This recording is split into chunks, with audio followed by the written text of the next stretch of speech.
आजकल ना एक बात बहुत ही कॉमन हो गई है, किसी पर भरोसा मत करो। और सच कहूँ कभी-कभी लगता भी है कि लोग सही बोल रहे हैं। जब लोग बार-बार अलग-अलग इंस्टीट्यूशन से निराश होते हैं ना, चाहे वो सरकार हो, मीडिया हो, जुडिशरी हो, कोई धार्मिक इंस्टीट्यूशन हो, तब धीरे-धीरे एक सोच जन्म लेती है, सब धोखा देते हैं। लेकिन क्या ये सच है? या जो धोखा मिलने से जो पीड़ा हमें होती है, वो दर्द हमें हर जगह सिर्फ़ धोखा ही दिखाने लगता है? अगर किसी एक इंसान ने हमें धोखा दिया है, तो क्या इसका मतलब ये है कि सब वैसे ही हैं? अगर किसी एक इंस्टीट्यूशन ने गलती की है, तो क्या हर इंस्टीट्यूशन पे भरोसा ख़त्म कर देना चाहिए? और अगर हम हर किसी पर शक करने लगें, शक करना शुरू कर दें सब पे, तो सबसे ज़्यादा नुकसान जो है वो किसका होगा? दूसरों का या फिर हमारा? क्योंकि एक वक़्त के बाद ना इंसान को सिर्फ़ लोगों पर ही नहीं, अपनी आँखों पर भी विश्वास होना बंद हो जाएगा और शायद यही हमारे समय की सबसे बड़ी ट्रेजेडी है। लेकिन आज से हज़ारों साल पहले रामायण में भी एक ऐसा ही पल आया था जहाँ एक इंसान को आज भी कुछ लोग गद्दार कहते हैं और कुछ लोग धर्म का रक्षक। एक ही व्यक्ति, 2 बिल्कुल अलग फैसले। तो सवाल ये है, सच में धोखा किसने दिया था? शायद अगर मैं ये कहूँ कि आज तक किसी ने आपको इस नज़रिए से नहीं दिखाया होगा तो मैं शायद गलत नहीं हूँ। रामायण की सबसे कंट्रोवर्शियल पर्सनैलिटीज़ में से एक हैं विभीषण। आज भी जब किसी को घर का वेदी कहा कहा जाता है ना, तो उनका नाम लिया जाता है, उनका एग्ज़ाम्पल दिया जाता है। कई लोग कहते हैं कि उन्होंने अपने ही भाई का साथ छोड़ दिया, लंका से गद्दारी की। लेकिन एक सवाल पूछिए कि कहानी क्या इतनी सिंपल है? विभीषण रावण के छोटे भाई थे। उन्होंने रावण के साथ ही जीवन बिताया, तपस्या की, उसने रावण की शक्ति देखी, वैभव देखा, ज्ञान देखा। लेकिन एक और चीज़ थी जो उसने रावण की देखी, वो था अहंकार। जब रावण माँ सीता का अपहरण करके उसे लंका ले आया, तो विभीषण ने सबके सामने भरी सभा में रावण को समझाया, इन्हें वापस कर दीजिए, क्योंकि जो आप कर रहे हैं ये धर्म संगत नहीं है, धर्म के विरुद्ध है। उन्होंने एक बार नहीं, बार बार समझाया, क्योंकि उसकी इच्छा रावण को हराना या छोटा दिखाना नहीं थी। उसकी इच्छा थी रावण को अधर्म से बचाकर धर्म के मार्ग पर लेके आना। लेकिन जब बार बार समझाने के बाद भी रावण ने सुना ही नहीं, तब विभीषण के सामने एक कठिन प्रश्न खड़ा हुआ। और वो प्रश्न क्या था? क्या वफादारी का मतलब है हर हाल में अपने ही इंसान के साथ खड़ा रहना, या जब अपना ही इंसान गलत रास्ते पर चल पड़े तो धर्म का साथ देना? अब इसको जरा ना आज के प्रोस्पेक्टिव से जोड़ के देखिए। जो आज के टाइम पे हमारे समाज में जो घटनाएं घटित हो रही हैं, अगर उनको देखें इस कहानी से जोड़कर, तो क्या समझ में आता है?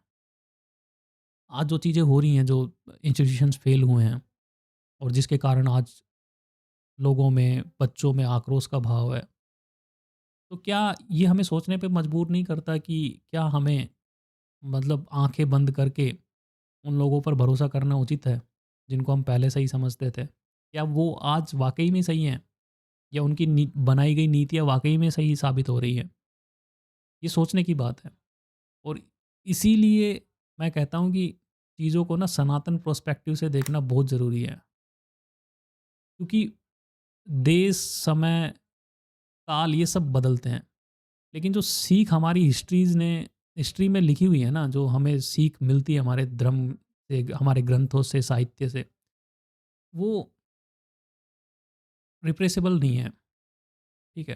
तो चलिए वापस लौटते हैं कहानी पे। तो रावण का विरोध उसने इसलिए नहीं किया क्योंकि वो उससे नफ़रत करता था या उसे छोटा दिखाना चाहता था। क्योंकि वो धर्म के साथ नहीं खड़ा था, अधर्म के साथ खड़ा था। इसीलिए फिर वो क्या करते हैं, श्री राम के पास जाते हैं। और ध्यान दीजिए, श्री राम की के पास जाने पर भी राम की सेना ने उन पे तुरंत विश्वास नहीं किया था। अ, हाँ, सुग्रीव ने तो ये तक बोल दिया था कि हो सकता है ये लंका का जासूस हो। और ये सवाल स्वाभाविक था। क्योंकि युद्ध के समय हर फैसला महत्वपूर्ण होता है। तब श्री राम ने एक ही बात बोली थी कि जो भी मेरी शरण में आएगा, मैं उसे स्वीकार करूँगा। लेकिन भगवान राम ने विभीषण को सिर्फ़ इसलिए स्वीकार नहीं किया कि वो रावण के छोटे भाई थे।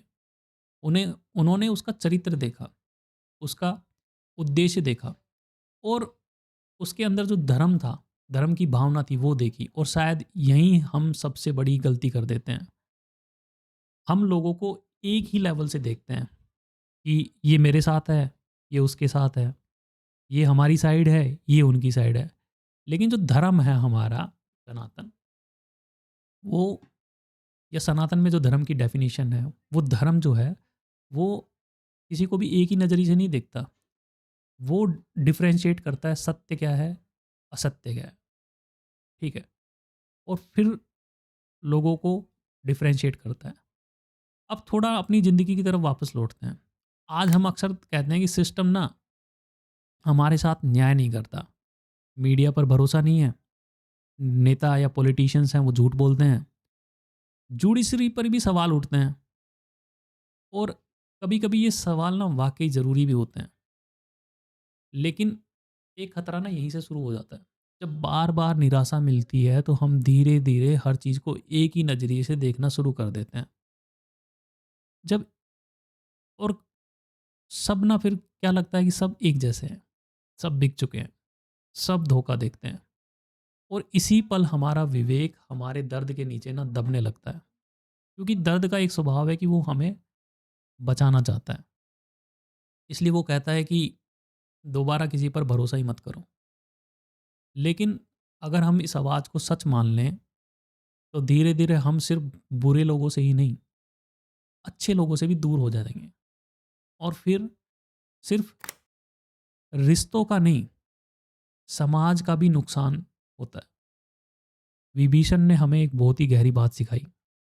उन्होंने रावण का साथ छोड़ा, लंका से नफ़रत की वजह से नहीं, बल्कि अपने धर्म से प्यार की वजह से। विभीषण को भगवान श्री राम ने बिना सोचे समझे नहीं अपनाया। उन्होंने उसका उद्देश्य देखा, उसका चरित्र देखा और फिर उसे अपनाया। यानी ना अंधी वफ़ादारी, ना अंधा शक, बीच का रास्ता, विवेक। आज रात ना मैं आपसे आपके पास ना एक प्रश्न छोड़ के जाना चाहता हूँ। अपनी ज़िंदगी में किसी एक इंसान को के बारे में सोचिए, जिस पर आपका भरोसा टूट चुका है और अब खुद से पूछिए, क्या उस एक अनुभव की वजह से आपने दूसरे लोगों पर भी भरोसा करना या विश्वास करना बंद कर दिया? और क्या ये फ़ैसला आपका जो था, ये सत्य पर आधारित था या आपके किसी पुराने दर्द पर, जिसने आपको ये फ़ैसला लेने के लिए मजबूर किया? हो सकता है ये एक सवाल आपके कई रिश्तों को दोबारा देखने का मौका दे। अक्सर ना हर सवाल का जवाब हमारे आसपास ही होता है। बस ज़रूरत होती है एक ऐसे दृष्टिकोण की जो हमें सही दिशा दिखा सके। अगर आज की बातचीत ने आपको अपने जवाब के थोड़ा भी करीब पहुंचाया हो तो मुझे खुशी होगी कि मैं उस यात्रा का एक माध्यम बन सका। और आज मैं आपसे एक बात ज़रूर जानना चाहूँगा, क्या कभी ऐसा हुआ है कि एक बुरे अनुभव की वजह से आपने किसी अच्छे इंसान पर भी भरोसा करना बंद कर दिया हो और फिर बाद में उसको खो दिया हो? अगर ऐसा है तो कमेंट में अपना अनुभव लिखना बिल्कुल ना भूलें।